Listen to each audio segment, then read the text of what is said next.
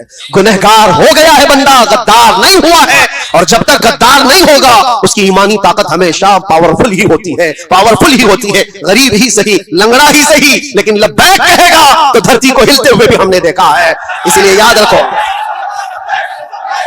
آخری بات, حضور پاک صلی اللہ تعالی علیہ وسلم کی محبت کے ساتھ جینا ہے, اور اس محبت میں کوئی کمپرومائز, جو جان مانگو تو جان دے دے, جو مال مانگو تو مال دے دے, مگر یہ ہم سے کبھی نہ ہوگا, نبی کا جاہو جلال دے دے. یہ کمپرومائز صحابہ کا مسلک بھی نہیں تھا, مذہب بھی نہیں تھا, ہمارے بزرگوں کا شیوا بھی نہیں تھا, طریقہ بھی نہیں تھا. ہمارا بھی وہی مسلک, وہی مذہب, وہی شیوا, وہی طریقہ ہے جو بزرگوں کا رہا ہے. اتنا ہی کہتے ہوئے ہم دنیا سے جائیں گے. ہر مصیبت, ہر ستم گوارا ہے, ہر مصیبت, ہر ستم گوارا ہے. یا رسول اللہ, ایک بار تم کہہ دو کہ تو ہمارا ہے. توجہ.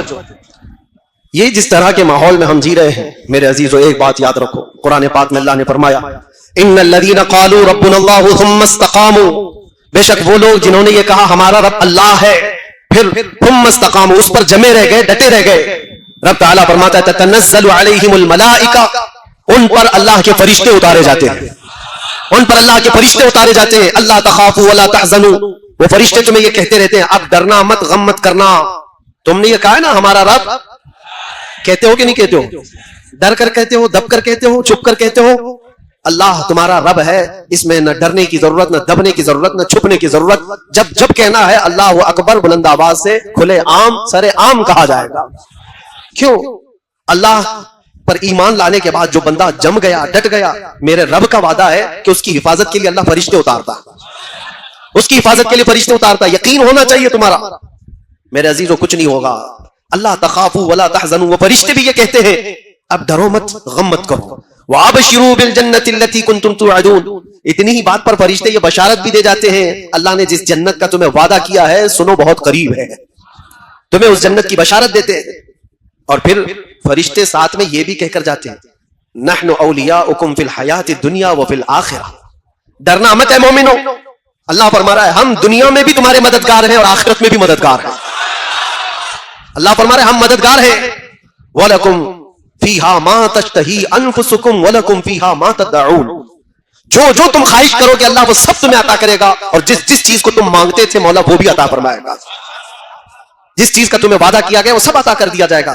نُزُلًا مِّن غَفُورٍ رَحِيمٍ, رب تعالیٰ فرماتے ہیں, قرآن کی آیت میں پڑھ رہا ہوں آپ کے پاس 25ویں پارے کی. اللہ فرماتا ہے پھر یہ مہمانی ہے تمہاری, مہمان نوازی کی جائے گی غفور الرحیم کی طرف سے. کس بات پر یہ ساری چیزیں کس بات پر مل رہی ہے؟ صرف اس بات پر جس نے کہا میرا رب اللہ ہے, جس نے کہا میرا رب, اور اس پر جم گیا, اس پر ڈٹ گیا. آج چاہے اس کی گردن پر کوئی کھڑا ہو جائے, چاہے اس کے سینے پر کوئی بھالا رکھ دے, اور پھر زبردستی پکڑ کر کے کہے اس کا نام لے, اس کا نام لے, اس کا نام لے, اس کا نام لے.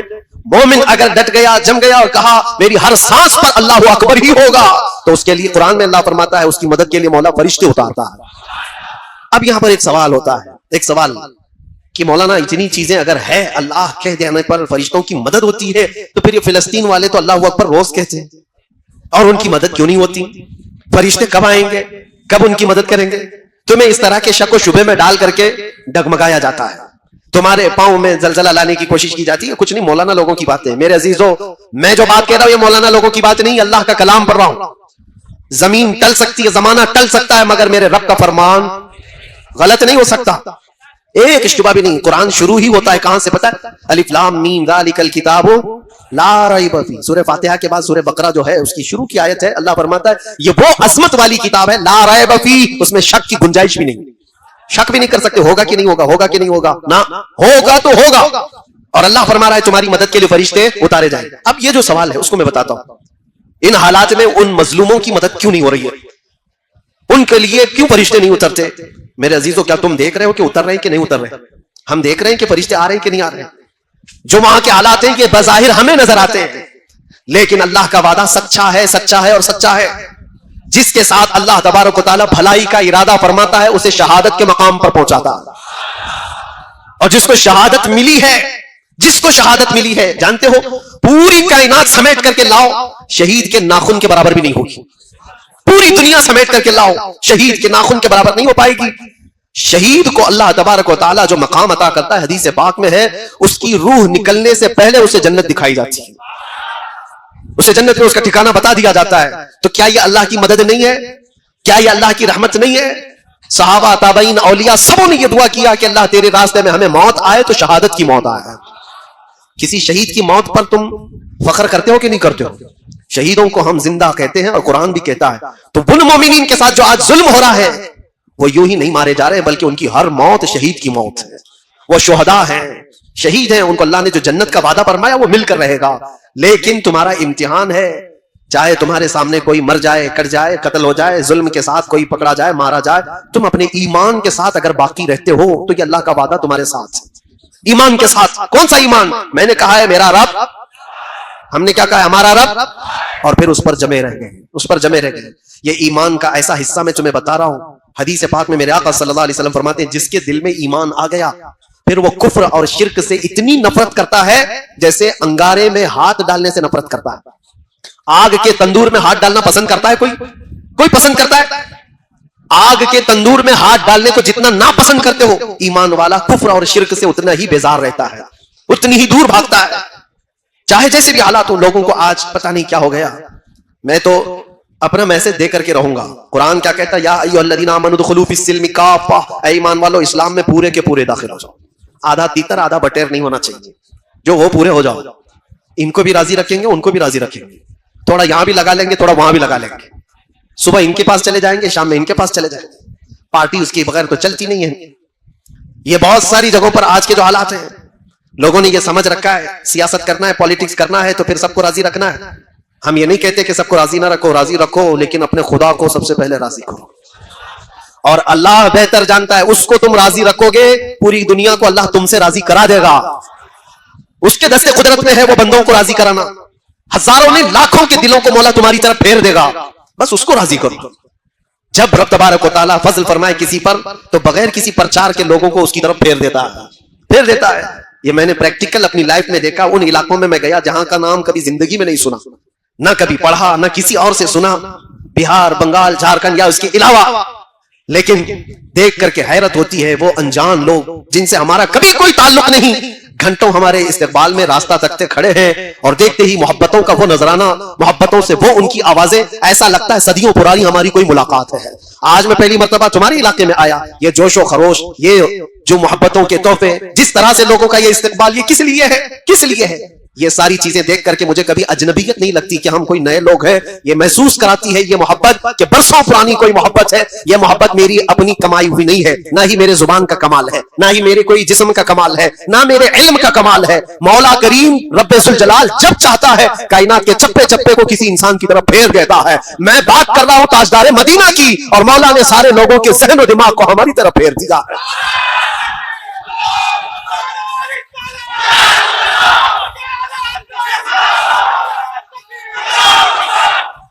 راضی کرو اس رب ذوالجلال کو. وہ اگر راضی ہے تو سب کچھ ٹھیک ہے. اگر وہ اسی کو ناراض کیا اور پھر دنیا کو راضی کرتے کرتے تھک گئے، کیا ملا؟ کیا حاصل کیا ہے؟ جن لوگوں کے پیچھے ہم اپنی راتیں برباد کرتے ہیں، نوجوانوں، جن دوستوں کو راضی کرنے کے لیے تم نے مال بھی برباد کیا، وقت بھی برباد کیا، پھر بھی وہ راضی نہیں ہوئے تم سے. ایک دن ان کے ساتھ کچھ تمہارا برا ہوا، وہ ساری پرانی یادیں سب ختم کر دی جائیں گی، سب تعلقات مٹا دیے جائیں گے. دوستوں کے لیے تم نے اپنے ماں باپ کے ساتھ بیٹھنا چھوڑ دیا. دوستوں کی وجہ سے تم اپنے گھر میں وقت دینا کم کر چکے ہو. اس دنیا کو راضی کرنے کے لیے کیا کیا نہیں کیا، لیکن وہ راضی کبھی نہیں ہوتی. اور اگر تمہارے 4 دوست ہیں تو چاروں کو ایک ساتھ راضی رکھو، یہ بھی مشکل ہے. ہو سکتا ہے تمہارے کسی کام سے 2 راضی اور 2 ناراض. یہ تو 4 کا مسئلہ بتا رہا ہوں. اور جس کو 4000 کے بیچ میں جینا ہے وہ کب تک ان سب کو راضی کرتا رہے. ایک ایک انسان کو راضی کرتے کرتے اس کی لائف ختم ہو جائے گی. پھر بعد میں پتا چلا عمر ڈھل گئی، ان میں سے آدھے بھی راضی نہیں ہوئے. ہوتا ہی یہی. مسجد کے صدر صاحب، مسجد کی کمیٹیاں چلانے والے، یا محراب کے امام صاحب، آپ اگر سب کو راضی کرنے پر لگ گئے تو آپ کی زندگی ختم ہو جائے گی. پورے راضی نہیں ہوں گے، کبھی راضی نہیں ہوں گے پورے. ایک بات یاد رکھو، تمہیں رب تبارک و تعالیٰ نے یہ خدمت عطا کی ہے تو صرف رب ذوالجلال کو راضی کرنے پر لگو. اللہ کو راضی کرو، اور اللہ اگر راضی ہوا تو پوری کائنات کو اللہ خود اپنی جانب سے تمہاری طرف سے راضی کرا دے گا. وہ تمہاری محبت ان کے دلوں میں خود ڈال دے گا. مجھے آج بتاؤ، سلطان الاولیاء غوث العظم عبد القادر جیلانی رضی اللہ تعالیٰ عنہ کو دیکھا ہوا یہاں کون بیٹھا ہوا ہے؟ کوئی ان کو دیکھا ہوا؟ ان کے زمانے کا، آس پاس کا سرکار غریب نواز کو دیکھا ہوا کوئی ہے؟ برسوں بیت گئے لیکن آج بھی تمہارے دلوں میں ان کے نام کی بھی محبت کیسی ہے؟ ان کے نام کی بھی محبت کیسی؟ وجہ یہ ہے کہ وہ جب تک زندہ تھے صرف اپنے رب کو راضی کرتے تھے، اللہ کو راضی کرنے پر لگ گئے، اللہ کو راضی کرنے پر لگے رہے، اور رب تبارک و تعالیٰ نے پوری کائنات کو ان سے راضی کرا دیا ہے۔ پوری دنیا میں لوگوں کے دلوں میں اللہ نے ان کی محبت ڈالی ہے۔ ایک بات بتاتا ہوں، اللہ تبارک و تعالیٰ کو بندہ راضی کرنے پر جب لگ جاتا ہے، اس کا بہت کچھ لٹ گیا ہو تو بھی اسے جیسے بظاہر کچھ چیزیں نقصان میں آ گئی، ہوتا ہے میں رب کو راضی کرنے کے لیے نکلا، میرا وہ چھوٹ گیا، یہ چھوٹ گیا، یہ شیطان تمہارے دلوں کے اندر یہ احساس ڈالے گا تو نماز کے لیے جا رہا ہے، اللہ کو راضی کرنے کے لیے دکان کیسے چلے گی؟ پورا فل بزنس ٹائم ہے یہ نماز کا، اس وقت گراہک کو چھوڑ کے کیسے جائے گا؟ تمہارے دل میں یہ بات آئی، اتنی دیر کا تو دھندا نقصان ہو جائے گا، خراب ہو جائے گا، یہاں چھوڑ کر کے جاؤں گا اللہ کو راضی کرنے کے لیے، یہ سب تو چلے جائیں گے دوسرے دکان سے خریداری کر لیں گے۔ لیکن تمہیں پتہ نہیں میرے عزیزوں، تمہیں پتہ نہیں، وہ تھوڑی دیر کے لیے تم ان کو راضی کرنے کے لیے اللہ سے دور چلے گئے، پھر وہ وقت خراب تمہارے اوپر اتنا آئے گا کہ گھنٹوں پھر پیشانی رگڑ رگڑ کر کے مانگتے رہ جاؤ گے، پھر مانگنے کے لیے آؤ گی۔